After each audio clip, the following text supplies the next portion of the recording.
अस्सलामुअलैकुम dear student. आज जो हम क्लास 10th की फ़िज़िक्स का प्रैक्टिकल स्टार्ट करने जा रहे हैं वो है स्टडी रजिस्टर्स इन सीरीज़ सर्किट। आइए देखते हैं कि इस प्रैक्टिकल में कौन कौन सा सामान इस्तेमाल होगा और किस तरह हम एक सर्किट के अंदर जो रजिस्टर्स लगे हैं सीरीज़ के अंदर उनकी हम रेजिस्टेंस और वोल्टेज को मेजर करते हैं। आइए चलते हैं।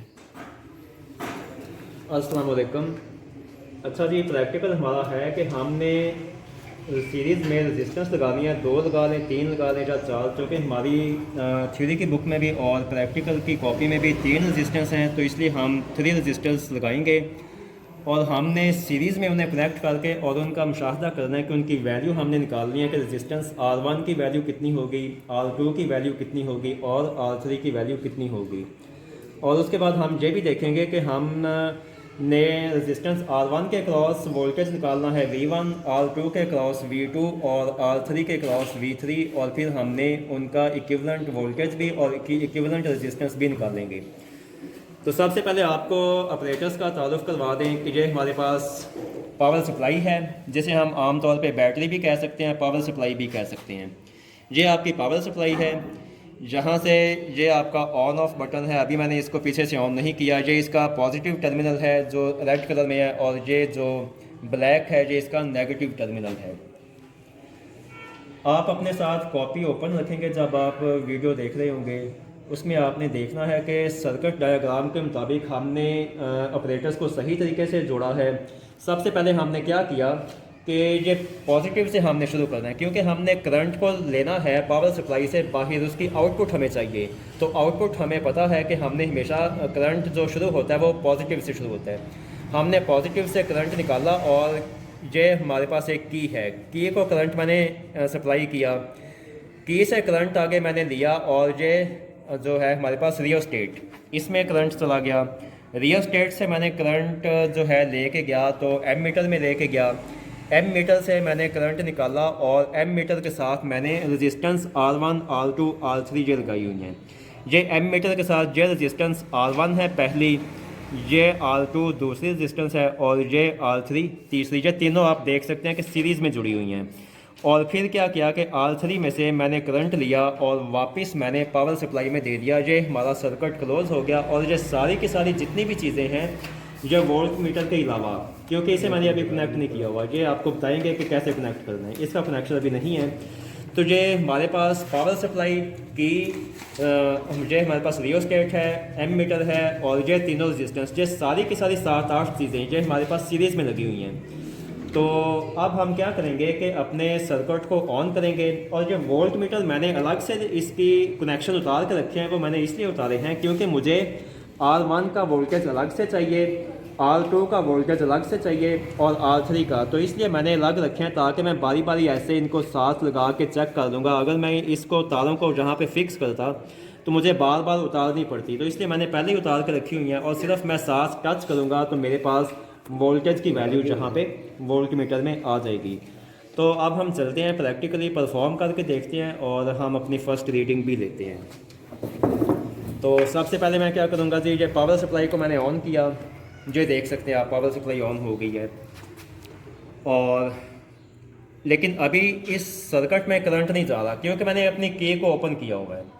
के को जब तक मैं क्लोज़ नहीं करूँगा इस सारे सर्किट में करंट फ्लो नहीं होगा।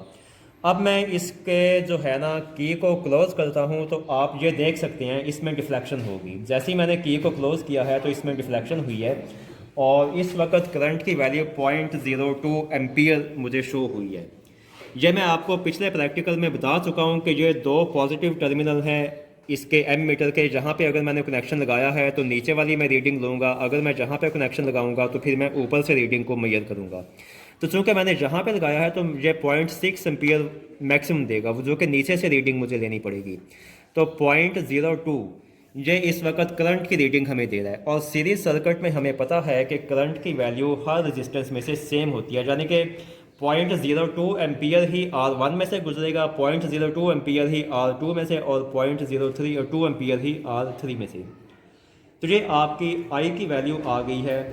और अब हम V1, V2, V3 वोल्टेज की वैल्यू निकालेंगे। वोल्टेज की वैल्यू V1 जो है रेजिस्टेंस R1 के क्रॉस निकलेगी, V2 रेजिस्टेंस R2 के क्रॉस निकलेगी और V3 रेजिस्टेंस R3 के क्रॉस निकलेगी। तो अभी मैं इसको जहाँ पे टच करता हूँ कनेक्शन यानी कि मैं जो है लगाऊंगा तो आप देखेंगे वोल्ट मीटर में हमें R1 की रेजिस्टेंस मिलेगी। ये आप देख सकते हैं, ये मेरे पास इस वक्त इसकी तकरीबन 3.5 और 4 के दरमियान में है। तो आप इसे 4 भी ले सकते हैं जिस तरफ ये ज़्यादा सुई जा रही है। अगर तो ये 3.5 की साइड पर ज़्यादा है तो आप इसे 3.5 लेंगे, अगर ये 4 की साइड पर ज़्यादा है तो आप इसको 4 लेंगे। तो ये 3.5 मैं इसकी वैल्यू दे देता हूँ, इसकी वैल्यू 3.5 V1 की। अब मैंने इसको उतार दिया और अब मैं इसकी वैल्यू दूंगा V2 जो कि R2 के अक्रॉस मुझे मिलेगी, ये इससे यानी कि अगले रेजिस्टेंस जो है इसके साथ मैं इसके अक्रॉस, ये वोल्ट मीटर आपको पता है कि हमेशा पैरेलल में हम लगाते हैं, तो ये मैं पैरेलल में कनेक्शन लगा रहा हूँ। ये आपका जी V2 आ गया, ये एग्जैक्ट 4 के 4 आया है। आपने इसकी रीडिंग ऊपर वाली पढ़नी है क्योंकि मैंने इसका जो पॉजिटिव टर्मिनल है वो 15 के साथ मैच किया हुआ है, तो ये ऊपर से आप रीडिंग पढ़ेंगे तो ये आपको रीडिंग 4 मिलेगी। R2 की रीडिंग आपके पास 4 आ गई और अब मैं R3 की रीडिंग लूँगा। R3 के क्रॉस V3 की रीडिंग मेरे पास ये भी 4 के करीब है क्योंकि ये एग्जैक्ट 4 पे जो है ना वो पॉइंटर है वोल्ट मीटर का। तो ये जी मेरे पास तीनों रीडिंग आ गई। ये V1 मेरे पास 3.5 आ गया, V2 4 आ गया और V3 मेरे पास ये भी 4 आ गया। अब आपके पास प्रैक्टिकल की कॉपी में आप देखेंगे एक खाना मज़ीद आगे कॉलम छोड़ के आगे V लिखा हुआ है, यानी कि ये V इक्विवेलेंट है जो कि हमारे पास V1 V2 V3 आया। इन तीनों को सिंपल हम प्लस करेंगे तो V1 हमारे पास 3.5 है, V2 4 है, V3 4 है। इन तीनों को हमने प्लस किया तो हमारे पास इक्विवेलेंट जो वैल्यू आएगी वोल्टेज की वो आएगी, इक्विवेलेंट वैल्यू हमारे पास आएगी 11.5। ये थ्योरेटिकल वैल्यू है, थ्योरेटिकल मतलब हमने ये वैल्यू निकाली, ये प्रैक्टिकली निकाल लिया, लेकिन अब हमने इन तीनों को सिंपल जमा किया है। वो हमारे पास 11.5 वोल्ट ये वैल्यू आ गई है V की, यानी कि V इक्विवेलेंट जो आपके पास होता है। अब हम प्रैक्टिकली भी वैल्यू देखेंगे कि क्या वाकई इन तीनों रेजिस्टेंस की वैल्यू 11.5 है या इससे थोड़ी सी कम है या ज़्यादा है। इक्विवेलेंट जो वैल्यू हम प्रैक्टिकली लेंगे उसे हम V डैश कहेंगे। ये जो आपकी वैल्यू है ये V, ये आपकी V इक्विवेलेंट है जो कि हमने थ्योरेटिकल वैल्यू निकाली थी इन तीनों को प्लस करके, जबकि ये आपकी V डैश वैल्यू है। ये मैं आपको जहाँ से प्रैक्टिकली आपको वोल्ट मीटर में से दिखाऊंगा कि ये वाकई कितनी आती है। 11.5 यानी कि थ्योरेटिकल के बराबर आती है या थोड़ी सी ऊपर नीचे भी हो सकती है, इसमें कोई लाजमी बात नहीं है कि 11.5 ही आएगी। ये 11.5 की बजाय 11.6 भी आ सकती है, 11.4 भी आ सकती है, तो इतना सा फ़र्क इसमें आ सकता है। तो हम देखेंगे कि प्रैक्टिकली वैल्यू इक्विवेलेंट वैल्यू जो वोल्टेज की है वो यानी कि R1 R2 R3 पहले हमने अलग अलग निकाली थी जो कि V1 V2 V3 थी। अब हम क्या करेंगे, उससे पहले मैं आपको एक चीज़ बता दूं, अगर मैं ये यहाँ पे रखता हूँ इसके दरमियान सिर्फ R1 और R2 आ रहे हैं तो ये मुझे वैल्यू देगा वोल्टेज जो कि V1 और V2 को प्लस करें वो वोल्टेज आएगा, यानी कि voltage across R1 and R2 इन दोनों को प्लस करके मुझे बताएगा। अगर मैं ये यहाँ पे रखता हूँ, अब इसके आप देखें कि इसके दरमियान में वोल्टेज के दोनों तारों के दरमियान में तीनों रेजिस्टेंस आ रहे हैं, तो इसका मतलब है कि ये तीनों रेजिस्टेंस का इकट्ठा वोल्टेज प्लस करके हमें बता रहा है जो कि आपके पास आ रहा है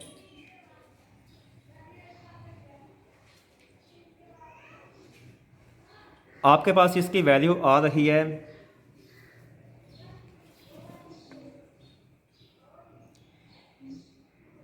11.5 है जी, 11.5 आपके पास वैल्यू आ रही है।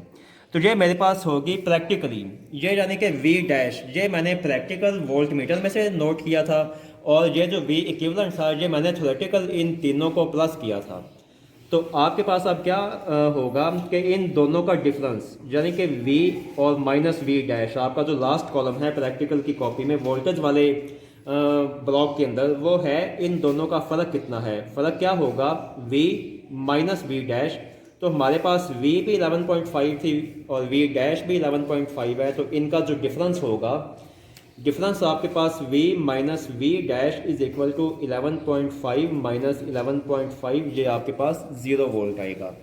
अगर फ़र्ज़ करें कि मेरे पास ये वैल्यू आती 11.6 आ सकती है, 11.6 अगर ये वैल्यू आ जाती जो है v डैश अगर 11.5 बल्कि ये 11.6 आ जाती, जहाँ पे फ़र्ज़ करें ये 3.6 है और ये 11.6 आ गई है, तो फिर हम क्या करेंगे, फिर जब हम इनका फ़र्क निकालेंगे v माइनस वी डैश का 11.6 माइनस 11.5, तो ये मेरे पास आ जाएगा 0.1 वोल्ट। कितना सा फ़र्क आ सकता है, तो ये आप अपने जहन में रखें कि डिफरेंस थोड़ा सा आ सकता है, जबकि इस अभी हमने जो रीडिंग ली है उसमें कोई डिफरेंस नहीं आया।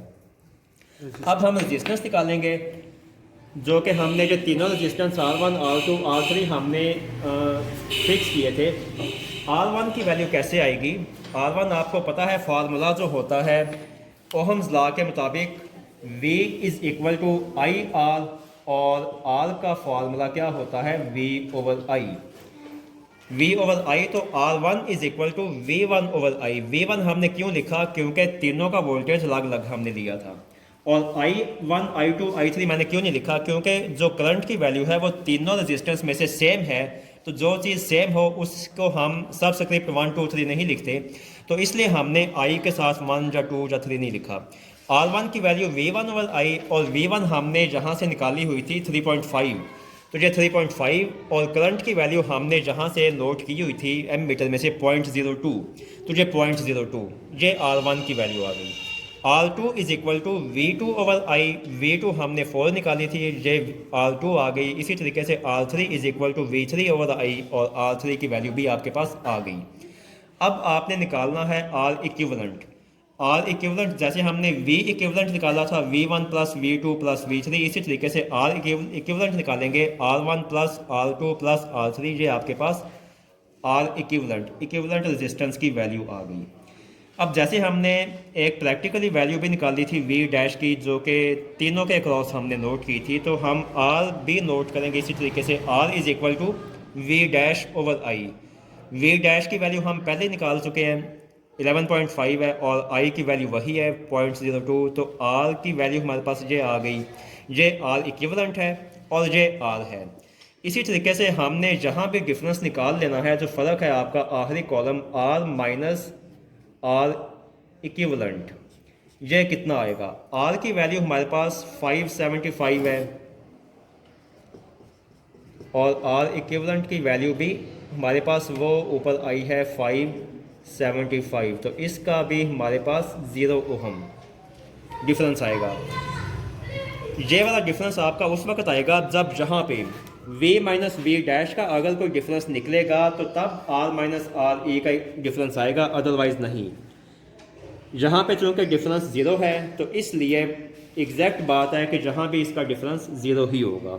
तो ये हमने फर्स्ट रीडिंग ले ली। इसी तरीके से आप एक से ज़्यादा जितनी भी चाहे रीडिंग्स ले सकते हैं। तो उम्मीद है कि आपको समझ आ चुकी होगी।